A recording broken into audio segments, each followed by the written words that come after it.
जनाब मोहम्मद रसूलुल्लाह सल्लल्लाहु अलैहि वसल्लम इंसानियत के मुजस्समा थे। कोई माए का लाल अपने जानी दुश्मन को माफ कर सकता है, अपनी बीवी अपनी बेटी के कातिल को माफ कर सकता है? नहीं कर सकता है। अल्लाह के नबी ने अपनी बेटी के कातिल हिबार इब्न अस्वद को माफ किया है नजरों के सामने में। कि जब यहूदी बच्चा अपनी उसकी माँ ने बच्चे को भेजा कि जाओ अपने चचा के पास से चादर लेकर आओ, नहीं दिया उस यहूदी चचा ने, तो उस माँ ने अपने बेटे से कहा कि तुमको अगर चादर कोई दे सकता है मेरे शरीर को, मेरे तन को छुपाने के लिए, तो एक ही व्यक्ति दे सकता, जाओ उसके पास, मोहम्मद इब्न अब्दुल्ला के पास, लेकिन वो तुम्हारा धर्म बदल देगा। उस बच्चे ने कहा कि माँ मुझे इजाज़त दे, मैं जाता हूँ, मैं अपना धर्म नहीं बदलूंगा। वो बच्चा आकर कहता है कि हो इस मोहम्मद, मोहम्मद कौन है तुममें? अल्लाह के नबी बैठे हुए थे अपने सहाबा कराम के बीच में और उन्होंने कहा कि ये मोहम्मद। अल्लाह के नबी ने उनको करीब किया और कहा कि बेटे बुलाओ, बताओ ज़रा तुम्हारा मसला क्या है, तुम्हारी परेशानी क्या? वो बच्चा कहता है कि मोहम्मद पहली बात तो आप मेरे धर्म को तो नहीं बदलेंगे, तब मैं अपनी ज़रूरत बताऊँगा। तो अल्लाह के नबी ने कहा कि तुम अपनी ज़रूरत बताओ बेटे, मैं तुम्हारा धर्म को टच भी नहीं करूँगा, पूछूंगा भी नहीं, तुम्हारा नाम भी नहीं पूछूंगा, तुम्हारी ज़रूरत क्या? उस बच्चे ने कहा कि मेरी माँ को चादर की ज़रूरत है, मुझे एक चादर चाहिए। अल्लाह के नबी चाहते तो कह सकते थे कि जाओ 2 दिन बाद आएगी चादर तो दे दूंगा, लेकिन जनाब मोहम्मद रसूलुल्लाह बैठे थे, एक चादर आपने अपने तन पर रखी हुई थी, आपने उस चादर को उठाया और उस बच्चे को दिया, कहा कि जाओ अपनी ज़रूरत पूरी करो। वो बच्चा आता है, आकर अपनी माँ से कहता है कि अम्मा ये चादर लो। माँ कहती है कि तुम्हारा ईमान, तुम्हारा धर्म बाकी तो है, तुम्हारा अकीदा तो बाकी है। जोडाइज़म यानी यहूदी धर्म, यानी हज़रत मूसा के दीन को फॉलो करने वाला, तौरात पर अमल करने वाला, उसको यहूदी बोलते, लेकिन आज उस पर अमल करते नहीं हैं आज के यहूदी। आज के यहूदी तो जालिम है, आज के यहूदी तो बम बरसा रहा है, आज का यहूदी तो 60,000 माओं की जानों का कातिल है, आज का यहूदी तो 20,000 मासूम बच्चों के कातिल है। गजा पट्टी में जो गोला बारूद बरसाया जा रहा है वो कौन है? वो ये नालायक यहूदी है जो इंसानियत को भूल चुके हैं, जुल्म तशद्दुद का बाजार गर्म किया हुआ। मैं नहीं जाऊंगा उधर बात करने के लिए, लेकिन बस इतना समझिए कि आज वो तौरात पर अमल नहीं करते। तौरात पर मानवता बताया गया, तौरात पर इंसानियत बताई गई, तौरात पर वहदानियत बताई गई, लेकिन आज वो सिर्फ ज़ुबानी दावा करते हैं कि हम हज़रत मूसा के मानने वाले।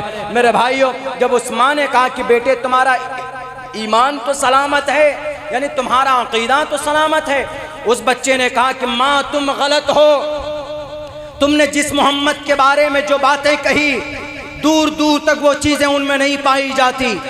वो इतने अच्छे हैं, वो कोई इम्तियाज़ नहीं करते, उनके पास इतना बड़ा ओहदा है तब भी वो अपने दोस्तों के बीच में बैठे हुए। या हमारे पास अगर कोई एमएलए साहब हो जाए, एमपी साहब हो जाए तो तेवर बदल जाते, या कोई करोड़पति लखपति हो जाए तो आपसे हाथ नहीं मिलाएंगे जनाब। अगर कोई पीएम सीएम हो जाए तो मत पूछिए, वो तो किसी की तरफ देखना भी गवारा नहीं करते। दुनिया का एक ऐसा ओहदा। अल्लाह के नबी अलैहिस्सलातु वस्सलाम अपने सहाबा के पास मिलते जुलते बैठते, सबके साथ रहते, कोमल नॉर्मल अंदाज में सादगी के साथ रहते।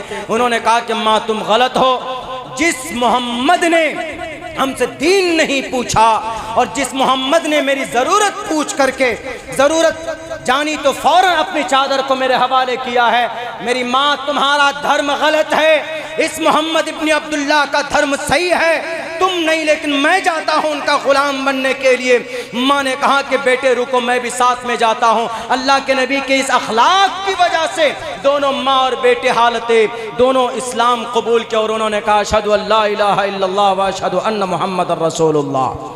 इसीलिए जो लोग कहते हैं कि इस्लाम को ज़बरदस्ती फैलाया जाता है, देखे वो मोहम्मद रसूलुल्लाह की सीरत को, वो पढ़े मोहम्मद रसूलुल्लाह के करामात को, उनके अखलाक को, तब जाकर इसके ऊपर एलिगेशन से लगाए। तो इसीलिए मोहम्मद रसूलुल्लाह को कहा गया नाराशंस महाप्रिय मसीह गे।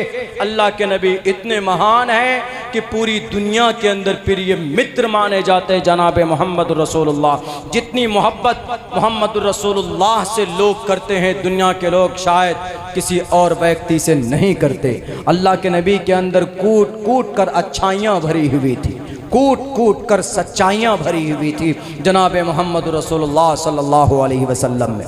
मेरे भाइयों, है जो शराब की थैलियाँ दे दे कर लोड़ों को लड़ाते हैं, वरना क्या ऋग्वेद, यजुर्वेद, सामवेद, अथर्ववेद, रामायण, महाभारत, गीता पढ़िए, इनके अंदर भी बहुत अच्छी बातें हमारे हिंदू भाइयों की अंदर लिखी गई है। उसके अंदर क्या फ़र्क है भाई?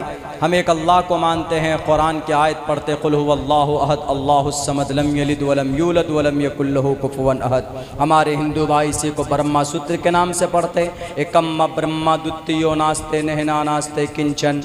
हम क़यामत की बात करते हैं कि भाई क़यामत आएगी, यौम यफ़िर्रुल मर्उ मिन अख़ीही व उम्मिही व अबीही व साहिबतिही व बनी। हर आदमी परेशानी के आलम में मुब्तला होगा। या अय्युहन्नासुत्तक़ू रब्बकुम इन्न ज़ल्ज़लतस्साअति शैउन अज़ीम। क़यामत का अक़ीदा कुरान में है, यही अक़ीदा गुरुड़ पुराण में भी है। ओम पूर्णमिदः पूर्णात् पूर्णमुदच्यते पूर्णस्य पूर्णमादाय पूर्णमेवावशिष्यते। हम कहते हैं कि अल्लाह एक है, अल्लाह का कोई बेटा बेटी नहीं। हम पुराणों में भी वही लिखा है, न कश्चित पतरष्टि लुकी न चिस्तान वच्युतिस्य लिंगम सकारनम कर्णादिपादिपो न चास्य कश्चित जनिता न चादिपा। यही पैगाम उसमें भी है। हमारा कुरान कहता है कि 1 मिनट तुम्हारा लिखा जाता है, एक एक लम्हा। ला युगादिरु सगीरतन वला कबीरतन इल्ला अहसाहा। जितने भी हमारे नौजवान हैं 14 साल की उम्र से लेकर मरने तक आपका एक एक लम्हा लिखा जाता, आपका एक एक मिनट लिखा जाता है, सब कुछ छोड़ा नहीं जाता। यही चीज़ कही गई है, युनः पिता जनिता यु विधाता धामानि वैद भूनानि विश्वायुदेवा नाम नाम दायक इवतम संपरश्नम भूना यंतयन्या।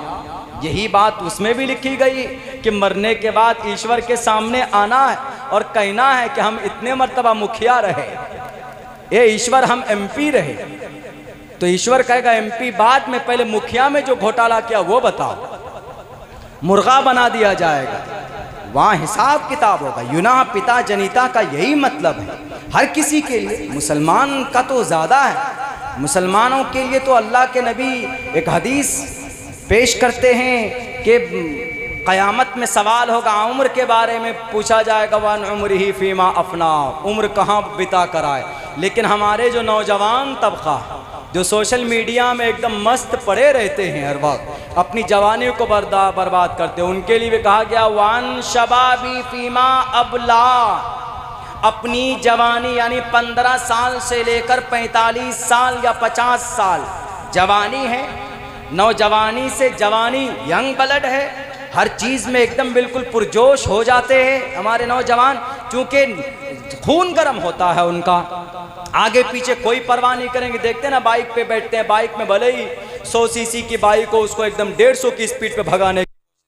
वरना इस्लाम में जो खूबसूरती, मैं चैलेंज के साथ कह सकता हूं कि भाई कोई माए का लाल अगर दावा करे तो जनाब मोहम्मद रसूलुल्लाह से बेहतर तरीक़ा और सिस्टम कोई नहीं बता सकता। जनाब मोहम्मद रसूलुल्लाह सल्लल्लाहु अलैहि वसल्लम इंसानियत के मुजस्समा थे। कोई माए का लाल अपने जानी दुश्मन को माफ़ कर सकता है, अपनी बीवी अपनी बेटी के कातिल को माफ़ कर सकता है? नहीं कर सकता है। अल्लाह के नबी ने अपनी बेटी के कातिल हिबार इब्न अस्वद को माफ़ किया है नज़रों के सामने में।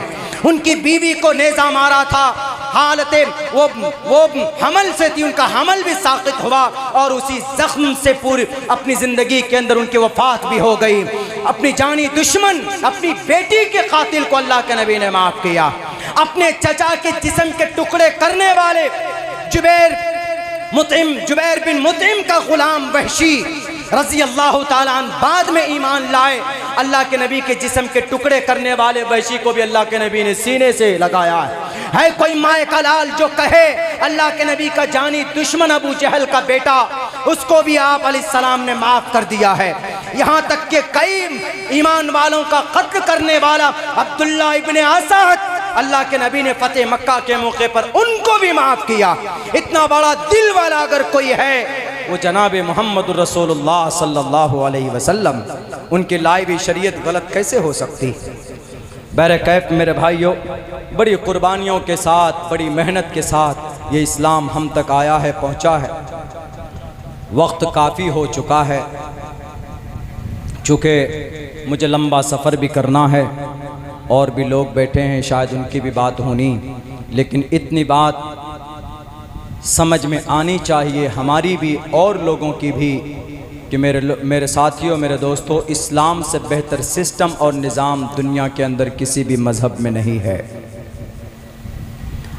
उसकी वजह ये जो हमारे इस्लाम के खातिर जितने भी लोग शहीद हुए, चूँकि इनको बात समझ में आ गई थी कि इससे बेहतर सिस्टम दुनिया में कहीं नहीं, इसीलिए उनके सामने अपनी जान की कोई उन्होंने कीमत नहीं समझी, फ़ौरन शहीद हो गए। फ़ौरन जो आया मैदान में, चलो भाई अपनी जान। अबू जहल को अबू जहल ने पूछा बीबी सुमैया से कि सुमैया, आज तुम अपनी जान बचाओगी कि ईमान बचाओगी? दोनों टांगों को दो मुखालिफ सिमतों में बांध करके कहा था। आजकल हम और आप होते तो फ़ौरन कहते कि हम आपको मानते, अपनी जान बचाने के लिए ईमान का सौदा कर लेते। सुमैया ने कहा कि एक जान क्या अबू जहल, अगर लाखों जानें अल्लाह मेरी ज़िंदगी में मुझे दे दे तो मैं हर एक जान को शरीयत इस्लाम के नाम पर, नबी के नाम पर, रब की वैदानियत के नाम पर क़ुरबान करने के लिए तैयार हूँ, लेकिन कभी भी तुमसे अपने ईमान का सौदा करने के लिए तैयार नहीं हूँ। ये जवाब सुनना था कि अबू जहल ने दोनों ऊँटों को दो सिमतों में चलाया, बीबी सुमैया को बीच से चीर कर रख दिया गया, लेकिन ईमान का सौदा नहीं किया। उन्हीं की शहादत की वजह से आज इस्लाम यहाँ तक पहुँचा है हम तक, और हम लोग ये हैं कि नमाज